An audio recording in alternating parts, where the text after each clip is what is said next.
இந்த நவராத்திரி வழிபாடு பாத்தீங்கன்னா அவங்களுக்கு 4 முறையில வழிபடுவாங்க. வம்சாவளியா அந்த கொலுவைக்கு வழிபடுவது அப்படின்ற ஒரு முறை இருக்கு. ஒரு சிலர்லாம் கேட்கறாங்க, அம்மா கொலுவைக்கு ஆசையா இருக்கு, ஒரு நாள் வச்சிடலாமா? பண்றது தவறு. எப்பவும் கோயில்ல எலுமிச்சம்பழம் மாலெல்லாம் கட்டி போடுறீங்க, இந்த மாதிரிலாம் செய்யக்கூடாது. எலுமிச்சம்பழத்தை கட் பண்ணாலே அது பவர்ஃபுல். எலுமிச்சம்பழத்தை உதிரியாக வாங்கி நவராத்திரி வழிபாடு நலம் தரும் பலம் தரும் சொல்லலாம். நவகிரக தோஷத்துக்கு அம்பாள் நவகிரக நாயகியாவே இருக்காங்க. ஏன்னா நாகத்தை குறையாகவே கொண்டிருக்காங்க. கனகதாரா சோஸ்திரம் ஓட விடும். தொழில விருத்தி ஆகணும், நல்ல வருமானம் வரணும், வீட்டுல செல்வ சேர்க்கை, நிரந்தர செல்வம் வேணும், ஒண்ணுமே வேண்டாம், இங்க எதுவுமே வேணாம், சிம்பிளா கனகதாரா சோஸ்திரம் டெய்லியும் சொல்லுங்க.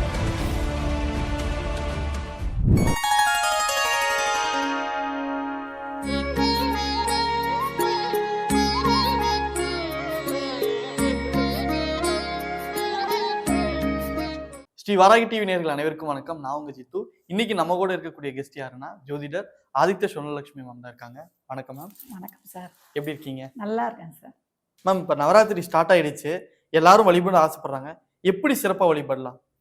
நவராத்திரி ஒரு சிறப்பான விழாப்பா. ஏன்னா 4 நவராத்திரி இருக்கு வருடத்துல. இருந்தாலும் இந்த சாரதா நவராத்திரிக்கு ரொம்ப சிறப்பு இருக்குது. புரட்டாசி மாதத்திற்கே மணிமகுடம் வைத்தது அப்படின்னு சொல்லலாம். ரொம்ப அருமையான வழிபாடு. காளையருக்கு ஓரிரவு சிவராத்திரி, ஆனால் கன்னியருக்கு 9 இரவுன்னு பாடிட்டே போயிட்டாங்க. இந்த நவராத்திரியில 9 நாளும் இந்த வருடம் ஒரு வருடம் நமக்கு நாள் எக்ஸ்ட்ராவே 11 நாளாவே விஜயதசமியோட சேர்த்து 10 நாள் வரும். இந்த வருடம் இந்த திதிகளுடைய இதனால நம்மளுக்கு 11 வந்திருக்குது. ரொம்ப அருமையா வழிபட்டு இந்த நவராத்திரியில் விரதம் இருந்து, ஏன்னா அம்பாள் எப்பவும் ஊசி முனையில் தவம் இருந்து சிவன் கிட்ட வரம் பெற்றவ. அவ இந்த காலகட்டம் தவம் இருந்து நம்மளுக்கு வரங்களை அளிக்க வரா அப்படின்னு சொன்னா, எங்களுக்கு ரொம்ப ஒரு சூழலா எங்களுக்கு பண்ண முடியலமா, எங்களுக்கு இப்ப நாங்க வழிபடலாமா அப்படின்றாங்க. தாராளமா வழிபடலாம். ஒரு 5 நாள் வழிபடலாம், 7 நாள் வழிபடலாம், இல்ல இந்த நிறைவா வரக்கூடிய 3 நாட்கள்ல ரொம்ப சிறப்பாவே வழிபடலாம். சப்தமி, அஷ்டமி, நவமின்னு சொல்லிட்டு அந்த நாட்கள்ல வழிபடுவது ரொம்ப சிறப்பு. இந்த நவராத்திரி வழிபாடு பாத்தீங்கன்னா அவங்களுக்கு 4 முறையில வழிபடுவாங்க. வம்சாவளியா அந்த கொலுவைக்கு வழிபடுவது அப்படின்ற ஒரு முறை இருக்கு. ஒரு சிலர்லாம் கேட்கறாங்க, அம்மா கொலுவைக்கு ஆசையா இருக்கு, ஒரு நாள் வச்சிடலாமா? பண்றது தவறு. என்னால முடியும், நான் சிம்பிளா வச்சுப்பேன், ஒரு 3 படி கூட வச்சுப்போமா, ஆனா வருடம் வச்சுக்கோங்க, தாராளமா வச்சுக்கலாம். இந்த ஒரு வருடம்லாம் வச்சுலாம் நம்ம பண்றது அதெல்லாம் சிறப்பு இருக்காது. இந்த நவராத்திரில கோல்லாம் வச்சீங்கன்னா 3 படி, 5 படி, 7 படி, 9 படி, 11 படி இப்படிதான் வைப்பாங்க. என்னமா எல்லாமே இந்த ஒத்தப்படையிலேயே வருது அப்படின்னா, லாப நஷ்டம் மாதிரி இந்த லாபன்ற வரா மாதிரி இந்த முன்னோர்கள் அது ஒரு கணக்கா வச்சிருக்காங்க. இந்த குருலாம் வச்சுட்டோம்னா என்ன பண்ணுவாங்க, காலை மாலை 2 வேலையும் அந்த முறைப்படி இந்த நெய்வேத்தியம் வச்சு ஏன்ற பிரசாதம் வச்சு வழிபடுவது, எல்லா பெண் சுமங்கலிகளையும் அழைத்து நம்ம தாம்பூலம் எல்லாம் கொடுப்போம். இப்ப இந்த ஒரு கொலுவே வைக்கிறவங்க வைக்க முடியல அந்த காலகட்டம்னா, இந்த கடைசி நாட்கள்ல கலசமும் வைத்து வழிபடலாம். இந்த கலசத்துக்கு நம்ம வரலட்சுமி விரதத்துக்கு வச்ச மாதிரி நீர் நிரப்பி அரிசி நிரப்பி உங்களால் இயன்ற வகையில அந்த மாதிரியும் பண்ணி கொள்ளலாம். இந்த கொலுவும் வைக்க முடியலமா, எங்களுக்கு இந்த கலசமும் எங்களுக்கு வைக்க முடியல அப்படின்றாங்க, அகண்ட தீப வழிபாடு பண்ணலாம். இந்த அகண்ட தீபம் என்பது தீப சொரூபமாக ஆதிபராசக்தி எழுந்தருள செய்வது. நல்ல ஒரு அகல் வாங்கிக்கணும். நல்ல ஒரு தட்டுல பச்சரிசி, துவரம்பருப்பு பரப்பி இந்த அகண்ட தீபத்தை வைத்து இதுல நெய் அல்லது நல்லெண்ணெயை சேர்க்கலாம். ஒரு சிலர் முக்கூட்டு தீபமாவும் எடுத்துப்பாங்க. நெய், நல்லெண்ணெய், இழுப்பெண்ணெய் சேர்க்கிறது. நல்ல ஒரு தடி திரியை நம்ம போட்டுட்டு இந்த தீபத்தை அம்மாவை மனசுல நினைச்சு, எப்பவுமே ஒரு வழிபாட்டுக்கு முதல்ல மஞ்சள்ல பிள்ளையார் பிடிச்சு வைக்கணும். அப்புறம் நம்ம குலதெய்வத்தை வேண்டிட்டு இந்த தீபத்துல அம்பாவை ஆவாகனம் செய்ய போகிறோம் அப்படின்னு சொல்லலாம். இச்சாசக்தி, கிரியாசக்தி, ஞான சக்தியாக அம்பாள் எழுதல்ல பண்ணலாம். இச்சாசக்தியாக லக்ஷ்மி தேவியும், ஞான சக்தியாக நம்மளுக்கு சரஸ்வதியும், கிரியாசக்தியாக நம்மளுக்கு துர்கையுமாக எழுதலி மனசுல அப்படியே தியானம் பண்ணி ஒளி வளர் விளக்கே போற்றி அப்படின்னு சொல்லிட்டு தீபம் ஏற்றதுக்கு முன்னாடி ஒரு 3 முறை சொல்லி இந்த தீபத்தை ஏற்றணும். ஏற்றிட்டு இந்த தீபம் அப்படியே நித்திய தீபமா இந்த 3 நாளும் நம்ம வைத்து வழிபடலாம். அப்படி இதுவும் எங்களுக்கு பண்ண முடியல அப்படின்றவங்க நம்ம வீட்டுல இருக்கிற படத்தையே நம்ம நல்லா அலங்கரிச்சு, எந்த அம்பாலும் இருப்பாங்க இல்லையா, அதுல அந்த ஆதிபராசக்தி ஜெகன்மாதா இல்லையா அம்மா எழுந்தருளிடுவா. அவங்க நல்லா அலங்காரம் பண்ணி நம்மளால ஏற்ற மாலை பூவெல்லாம் போட்டு போத்துறாங்க. அவங்களுக்கு அச்சய பிரியை அம்பாள் அச்சய பிரியை. அவளை எவ்வளவுக்கு எவ்வளவு நம்ம நாமங்கள் சொல்லி படிக்கிறோமோ அவ்வளவு. டெய்லியும் குங்கும அர்ச்சனை பண்ணுங்க. குங்கும அர்ச்சனை பண்ணி அந்த குங்கும அர்ச்சனைய பண்ணிட்ட பிறகு அம்பாளுடைய நெற்றி அவருடைய கரங்கள்ல அபய வரத அஸ்தம் இப்படி காட்டிட்டு இருப்பாங்க இல்லையா, அதெல்லாம் வச்சு அவ பாதத்திலேயே வச்சு அதுக்கப்புறம் நம்மளும் நெத்தில இட்டு கொடுக்கும்போது அனைத்து விதமான கண்திருஷ்டிகளும் போகும் அப்படின்னு சொல்லணும். அவ்வளவு ஒரு சிறப்பான வழிபாடு. முதல் நாள் என்ன பண்றா, உங்களுக்கு 3 நாள்ல துர்க்கையா இருக்கிறா. துர்க்கை வந்து மிகப்பெரிய ஆற்றலை கொண்டவள் சொல்லலாம். துர்க்கை வந்து வெற்றிக்கிடவே பிறந்தவள். வந்து இதுக்கு வந்து ஒரு பெரிய கதையே இருக்கு. அது வந்து நம்ம இன்னொரு நாள்ல பார்க்கலாம். அதற்கப்புறம் லட்சுமி தேவியா இருக்கிறா, அதுக்கப்புறம் வந்து சரஸ்வதியா இருக்கிறா. இவங்க அனைத்து சுரூபமும் சாமுண்டியாய் தான் நமக்கு வந்து வதம் செய்து நமக்கு வந்து வாழ்விக்கு வந்திருக்கான்னு சொல்லலாம். இந்த காலங்கள்ல நம்ம வந்து நிறைய தானம் பண்றது. ஏன்னா அந்த காலத்துல அந்த புரட்டாசி மாதத்துலாம் வந்து சூரியனுடைய ஒளியும் கம்மியா இருக்கும், நோய் காலங்கள் சுண்டல் வச்சாங்க. அந்த காலத்துல நம்ம சின்ன பிள்ளையா இருக்கும் நவராத்திரிக்கு போனா முதல்ல சுண்டல் கடைக்கு போயிருக்கோம். அதே போல பரிசு எல்லாம் கொடுக்கறது, நல்ல ஆட்டம் பாட்டம் கொண்டாட்டம், பாட்டு நிறைய பாடுறது. இந்த பாட்டு எல்லாம் பாடும்போது தமிழ் சொற்களை உச்சரிக்கும் போது உச்சந்தலையில இருந்து உள்ளங்கால் வரைக்கும் நமக்கு பாசிட்டிவ் எனர்ஜி, எல்லா நோயுமே போயிடும். பழம் அப்படின்னு சொல்லிட்டு டிரான் அந்த நாக்கம் அடிக்கும் போது நம்மளுடைய சலைவா உமிழ்நீர் சுரக்கும். உமிழ்நீர் சுரந்தா நல்ல டைஜஷன் ஆகும். டைஜஷன் ஆனா நமக்கு ஒரு நோயுமே கிடையாது. அப்ப எப்படிலாம் வச்சிருக்காங்க பாருங்க. அதுதான் அந்த பாடலுக்குலாம் வந்து அவ்வளவு ஒரு மகிமை மகத்துவம் அப்படின்றத சொல்லுவாங்க. கை தட்டும் போது கூட நம்ம சக்கரம் ஆக்டிவேட் ஆகும். கை தட்டுங்க அப்படின்னு சொல்லுவோம். கை தட்டுனாங்களா சொல்லுவோம். கை தட்டுனீங்கன்னா சுக்கரன் பாசிட்டிவ் ஆக்டிவேட் ஆயிடும். சுக்கரனாலே ஒளி சப்தம். ஏன்னா குபேர பகவானுக்கு காது கேட்காது. அதான் நாளைங்கெல்லாம் போட்டு புடைப்பாங்க. இந்த காய் போட்டாலே அந்த ஒரு ஒளி, அந்த மந்திரம் வந்து அதனால இந்த நவராத்திரியில வந்து இந்த 3 நாட்களும் வந்து அபிராமி அந்தாதி படிக்கலாம். அந்த அபிராமி அந்தாதி 100 பாடல்கள் இருக்கும். இந்த 100 பாடல்களும் வந்து உங்களுக்கு வந்து ரொம்ப சிறப்பான பாடல்களை தரும். இந்த 100 பாடலும் படிக்க முடியாதுன்றவங்க கூட 75வது பாடலையும் 40வது பாடலையும் படிக்கலாம். ஏன்னா எப்பேற்பட்ட விதியையும் மாற்றி கொடுக்குறோம். அதே போல நம்ம பூர்வ புண்ணியத்தை சிறப்பாக ஆக்டிவேட் பண்ணி கொடுக்குறோம். இந்த அபிராமி அந்தாதியை படிக்கும் பொழுது ஒவ்வொரு பாடல் படிக்கும் போது இந்த ஒரு விரலி மஞ்சளை வந்து அர்ச்சனைக்கு வச்சு நம்ம அதை எடுத்து பின்பு சமையலுக்கு படுத்தலாம். இல்ல பெரிய மஞ்சள் குண்டு மஞ்சள் வளர்த்தீங்கன்னா வைக்கிறவங்களுக்கு வந்து வெத்தலை பாக்கல தாம்பூலத்துல வச்சு கொடுக்கலாம். அப்படி இல்ல குங்குமார்ச்சனை பண்றீங்கன்னா அதை எடுத்து வைத்துக் கொள்ளும் போது பர்சுல எப்பவும் பர்சுல வந்து தேவையில்லாத வைக்கக்கூடாது. இந்த அர்ச்சனை செய்த குங்குமத்தை நம்ம வச்சுக்கிறது பிறருக்கு கொடுக்கும் பொழுது செல்வ செழிப்பு வரும். இந்த நாட்கள்ல உதிரியாக எலுமிச்சம்பழம் வாங்கி கொடுக்கணும். எப்பவும் கோயில்ல வந்து எலுமிச்சம்பழம் மாலெல்லாம் கட்டி போடுறீங்கள, அந்த மாதிரிலாம் செய்யக்கூடாது. எலுமிச்சம்பழத்தை கட் பண்ணாலே அது பவர் போயிடும். எலுமிச்சம்பழத்தை உதிரியாக வாங்கி நம்ம வந்து கோயில்கள்ல ஒரு 38 எலுமிச்சம்பழமா வாங்கிக்கோங்க.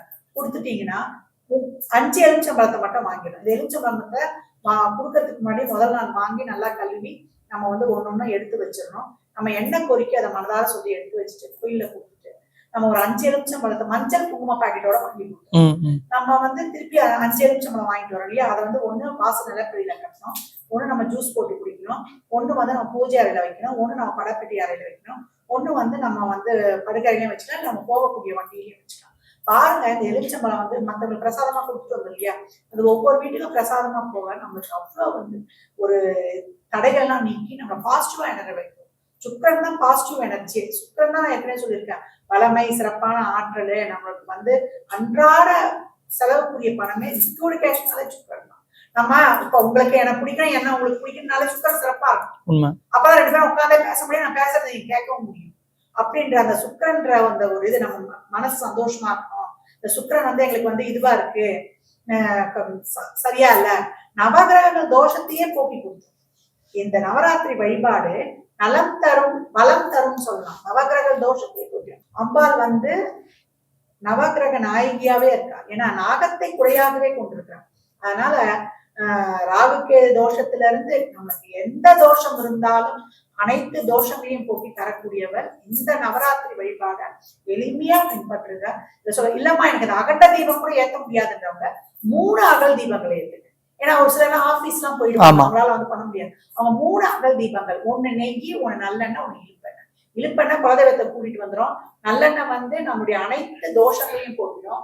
நெய் வந்து சர்வ லட்சுமி கடாட்சத்தையும் கொடுத்துரும் அப்படின்னு சொல்லலாம். இந்த தீபம் ஏற்றும் பொழுது நீங்க எதனா கோரிக்கை வச்சீங்கன்னா அந்த கோரிக்கைகளுக்கு ஏற்ற மாதிரி ஒரு கோரிக்கையில 3 கோரிக்கை வைங்க. ஒரு பெரிய லிஸ்ட் போட்டுக்காதீங்க. அந்த ஒரு கோரிக்கைக்கு ஒரு கிராம்பு போடுங்க. சிறிதா வந்து பச்சை கற்பூரம் வந்து தூவிக்கோங்க. அதே போல அதுல வந்து ஒரு வரலி மஞ்சள் போடுவதும் ரொம்ப விசேஷம். கல்கண்டும் போடுங்க. தேன் இருந்தா தேனும் ஒரு 2 சுட்டு விடுங்க. இதெல்லாம் வந்து போட்டு ஏற்றும் போது அந்த தீபம் வந்து மிக சிறப்பான ஒரு வைப்ரேஷனோட இதெல்லாம் வந்து இது என்னுடைய தனிப்பட்ட சொந்த அனுபவங்கள். சொன்ன இது வந்து எங்க குருமார்கள் எங்களுக்கு கற்றுக் கொடுத்தது. அதை வந்து நான் என்னுடைய கிளைண்ட்டுகளுக்கு தான் சொல்றது. அதை இங்க வந்து அதனால வாராயி சேனல் அன்பர்களுக்காக முதல் முறையாக இதை வந்து வெளிப்படையாகவே இங்க வந்து நம்ம வந்து சொல்லியிருக்கோம். இதையெல்லாம் பின்பற்றி அடுத்த வருஷம் கமெண்ட்ல போடணும். எனக்கு வந்து நல்ல குழந்தை பாக்கியம் கிடைச்சது, எனக்கு திருமணம் நடைபெற்றது, எனக்கு தொழில் கிடைச்சது. இந்த காலம் வந்து ஆண் பெண் இருவருமே பேதம் இல்லாமல் கோயில்ல வந்து அந்த நேரத்துல போய் 2 தீபங்களை ஏற்றி ஒரு கோரிக்கையை வச்சு வழிபடும் போது மிக சிறப்பான பலன்களை காணணும். 21 சுத்துங்க. ஏதாவது ஒரு கோரிக்கையை சொல்லி இந்த 21ன்றது மிகப்பெரிய வேலையை செய்யும். ஏன்னா அம்பாள் வந்து எப்பவும் வந்து ஈசை தவம் இருக்கிறது இந்த 21 நாள் தான். அந்த அம்மா ரொம்ப பிடிவாத காரியம். பார்வதி வந்து சிவன் கிட்ட வந்து அவங்களே வந்து தவம் இருந்து வர வாங்குறாங்கன்னா நம்ம எல்லாம் ஏமாத்தோம். அப்ப இந்த 21 நாள் எதை கடைபிடித்த காலம். நவராத்திரி வந்து இந்த மாசம் தான் வந்து போகுது, இந்த 4 தடவை தான் வந்து போகுது இல்ல, ஒவ்வொரு மாதமும் நவராத்திரி கொண்டாடலாம். என்னமோ ஒவ்வொரு மாதமும் நவராத்திரி கொண்டாடலாமா அப்படின்னு ஒரு ஆச்சரியமா. ஏன்னா எப்பவும் அமாவாசை கழிஞ்ச பிரதமையில இருந்து நம்ம வரக்கூடிய அந்த 10 நாட்களுமே ஏதாவது ஒரு கோரிக்கை நடக்கணும்னா நம்ம இதே போல அம்பாளுக்கு விரதம் இருந்தோம்னா நமக்கு நிச்சயமாக அந்த கோரிக்கை ஏன்னா ஒவ்வொரு மாசமும் வரும் இல்லையா, அமாவாசை முடிஞ்சு பிரதம திரிகள் வரும் இல்லையா, அந்த மாதிரி இந்த வளர்ப்புகள் இருக்கும்போது மிக சிறப்பான பலன்களை கிடைக்கலாம். அதே போல இதுல வரக்கூடிய திருதியையும் அவ்வளவு சிறப்பு. இன்னும் நம்ம பதவி எடுக்கிறது கூட திருதியை திதி தான், அட்சய பாத்திரம் மாதிரி வரும். ஏன்னா அந்த திருதியை தான் அட்சய திருதியை கொண்டாடணும். அப்ப நம்ம புதுசா பொருள் எல்லாம் வாங்கினா மாதம் வரக்கூடிய அந்த வளர்ப்பறை திருதியை வாங்கணும். அந்த செல்வமோ நம்ம செய்யக்கூடிய நல்ல காரியங்களோ நம்மளுக்கு வந்து விருத்தி ஆகும் அப்படின்னு வந்து சொல்லணும். அஷ்டமில எல்லாம் சொல்லிட்டு உடனே வந்து அஷ்டமி எந்த வேலையும் செய்யாம இருப்பாங்க. வளர்ப்பறை அஷ்டமி வந்து 8 லட்சுமிகளும் அஷ்டலட்சுமிகளும் பைரவரை போய் வழிபடணும்.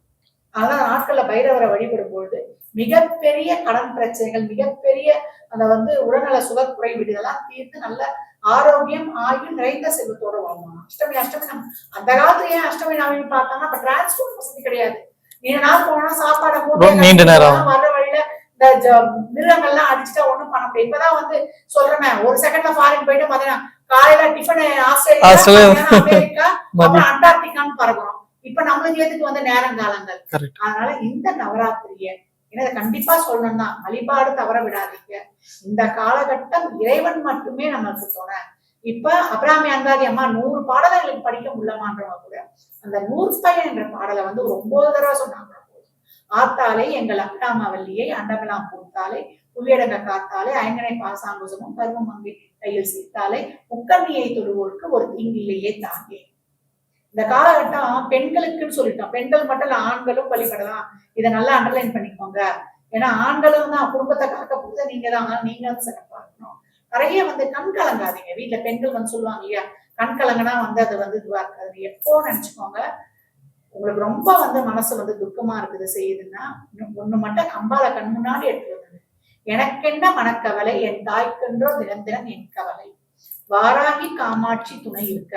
காலையில எழுந்துக்கும் போதும் சரி, நைட்டு படுக்கும் போது சொல்லும் போது நீங்க வாராகி காமாட்சி துணை இருக்குன்னு சொல்லிட்டா போதும். வாராகி உங்களுக்கு வந்து வாசல்ல முன்னாடியும், காமாட்சி உங்களுக்கு வாசலுக்கு பின்னாடியும் கொல்லப்புறத்துல வந்து துணை நின்று உங்களை வந்து மிக சிறப்பாக காப்பாற்றுவாங்க. அதனால இந்த நாட்கள்ல எளிமையா தெரிஞ்சா அவளுக்கு பயிற்சிகள் படிக்க, இல்ல மிக எளிமையா தமிழ்லயே இருக்கு அபிராமி அந்தாதி உங்களுக்கு அவ்வளவு சிறப்பா சொல்றோம். ஏன்னா அதை வந்து படிங்க. படிக்கும் போது அதுல இல்லாத பாடல்களே கிடையாது. குழந்தை பிறப்புல இருந்து 1 சொத்துக்கு 2 சொத்து வாங்குறதுல இருந்து, தலைமை பதவி அடையிறதுல இருந்து, பொன்பொருள் சேர்க்கறதுல இருந்து, நம்ம நல்லா சிறப்பா வாடுறதுல இருந்து, நோய்க்கு மருந்துல இருந்து எல்லாமே ரொம்ப சிறப்பாவே இருக்கும். இது ரொம்ப ஸ்ட்ரெஸ்ஸா இருக்குதுன்றவங்க 24, 25, 75, 40 இந்த ஆர்டர்ல பாட்டு படிச்சீங்கன்னா இப்ப வந்து ஸ்ட்ரெஸ் வந்து அலையா இருந்தாலையா வந்துடும். அதையெல்லாம் நீக்கிக் கொள்ளலாம். இந்த காலகட்டம் நிறைய செல்வ செழிப்புலாம் பெறதுக்கு நெல்லிக்காய், முழு நெல்லிக்காயை தானம் தருவது. அந்த நவராத்திரியில வந்து நம்ம அந்த வரலட்சுமி விரதம் விட்டவங்க எல்லாம் இந்த வெள்ளிக்கிழமையில வந்து அந்த விரதத்தை இருக்கிறது. கனகதாரா சோஸ்திரம் ஓட விடுங்க. எனக்கு தொழில விருத்தி ஆகணும், நல்ல வருமானம் வரணும், வீட்டுல செல்வ செழிப்பு, நிரந்தர செல்வம் வேணும், ஒண்ணுமே வேண்டாம், நீங்க எதுவுமே வேணாம், சிம்பிளா கனகதாரா சோஸ்திரம் டெய்லியும் சொல்ல விடுங்க. ஏன்னா எப்பேற்பட்ட ஒரு ஏழையுடைய ஒரு வறுமையே போக்கி தங்க நெல்லிக்கனி மலையா பொழிஞ்சிச்சான். அப்ப நம்மளுக்கு அந்த அம்பாள் வந்து ஒரு நெல்லிக்கனி போட மாட்டாங்களா? கண்டிப்பா போதும் நம்மளுக்கு வந்து அது என்ன சொல்றது, அவருடைய கடைக்கண்ணால ஒரு பார்வை பார்த்தாலே, ஒரு நிமிடம், ஒரு செகண்ட் பார்த்தா நம்ம வாழ்நாள் எப்படியோ வந்து மிகப்பெரிய உயரத்துக்கு. அதனால இந்த நலம் தரும் நவராத்திரி வழிபாடு மிக எளிமையான முறைதான். அதெல்லாம் ரொம்ப பெருசா இல்ல. நான் அதை பண்ணணும் இதை பண்ணணும்லாம் இல்ல. வெறும் வெறும் வெத்தலை பாக்கு பழம் ஒரு காய்ச்சிய பால் நாட்டு சக்கரை போட்டா கூட போதும். சித்த அன்னங்கள்லாம் நீங்க உங்களுக்கு சக்தி கேட்டா போல. அதே போல தாம்பூலம் எவ்வளவுக்கு எவ்வளவு நம்ம கொடுக்குறீங்களா? அக்கம் பக்கம் இல்லாம நாங்க பிளாட்ல இருக்கிறோம், இல்ல நாங்க வெளிநாட்டுல இருக்கிறோம், நாங்களாம் எப்படி தரதுன்னா எப்ப உங்களுக்கு முடியுதோ அப்ப கொடுங்க. பசுவுக்கு கொடுங்க, வாயிலா ஜீவன்களுக்கு கொடுங்க, வயதானவர்களை பேணி பார்த்து பெரியவங்க கிட்ட ஆசீர்வாதம் வாங்க. இந்த காலகட்டம் நம்ம எந்த ஒரு விரதம் இருந்தாலும் பெரியவங்க கிட்ட முதல்ல ஆசீர்வாதம் வாங்கலாம். அவருடைய ஆசீர்வாதம் தான் 10 பல்ல ஒரு பல்லு பழிக்கணுவாங்க இல்லையா? எப்பேற்பட்ட கர்மாவையும் போக்கி கொடுப்போம். இந்த நவராத்திரி தினங்கள்ல நிறைய தாம்பூலங்கள் கொடுக்குது. கையிலேயே வச்சுக்கோங்க. எங்க போனாலும் கோயில்ல போனா கொடுத்துலாம் செய்யலாம். இல்ல எங்களால வீட்டுக்கு கூப்பிட்டு கொடுக்க முடியும்னாலும் தாராளமாக கொடுக்கணும். எளிய முறையில கொடுங்க. என்னால ஒண்ணுமே முடியலனாலும் ஒரு வெத்தலை பார்க்க போனா ஒரு பச்சை கொடுக்கணும், இதுவும் கொடுக்கலாம். அப்படி இல்லையா வாயிலா ஜீவன்களுக்கு அன்னம் தண்ணி வச்சிருக்கேன். எல்லாமே எப்படி முடியுமோ இதெல்லாம் உங்க சூழல் வசதிக்கு ஏற்றாற்பதான். அதனால இந்த நலம் தரும் நவராத்திரியை, வளம் தரும் நவராத்திரியை சிறப்பாக வழிபட்டு பெண்களுக்கு கிடைத்த மிகப்பெரிய வரப்பிரசாதம் சொல்லலாம். நல்லா நம்ம நல்ல சாமியை வணங்கும் போது நல்லா நம்ம அழகுபடுத்தி கூட்டு முயற்சியா. ஆமா, கூட்டு பிரார்த்தனை இன்னும் ரொம்ப சிறப்பு. அதனால ஒவ்வொரு பொருளையும் பாட சொன்னாங்க. இப்ப எங்க பாட சொல்றாங்க? அதனால பாடுங்க. முதல்ல பாட இசையால் இறைவன் வசமாவான், வசப்படுத்திடலாம்.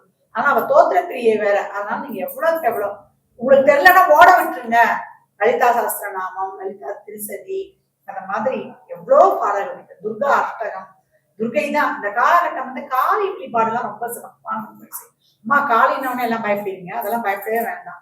ஏன்னா துர்கையை ஒரு தீபத்துல எந்த தெய்வத்தை நினைக்கிறோமோ அந்த தெய்வம் நமக்கு ஆவாகனம் ஆயிடுவாங்க. இந்த தீபம் ஏற்றி தட்சிண காளியா நினைச்சு அம்மா நீங்க எழுந்துடலன்னா எழுந்துடலாம்.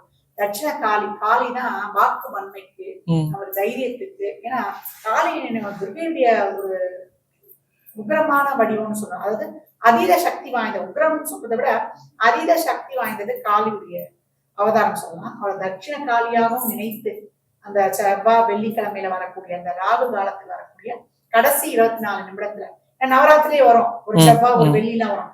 அதுல வரக்கூடிய அந்த கடைசி 24 நிமிடத்தில் நீங்க வழிபடும் பொழுது உங்க வாழ்க்கையில இதுவரைக்கும் எந்த பரிகாரமும் பண்ணி நடக்கல, வழிபாடம் பண்ணி நடக்கலன்னா இந்த அமிர்த நேரத்தில் வழிபடும் பொழுது மிக சிறப்பான பலன்களை நீங்க கூடாக காணலாம். ரொம்ப மகிழ்ச்சி மேம். நவராத்திரி பத்தியும் ஒரு ஆதி முதல் அந்தம் வரைக்கும் நிறைய டீட்டெயிலா சொல்லியிருக்கீங்க. நீங்க சொன்ன மாதிரி நலம் தரும் வளம் தரும் நவராத்திரி நல்வாழ்த்துக்கள் மேம்.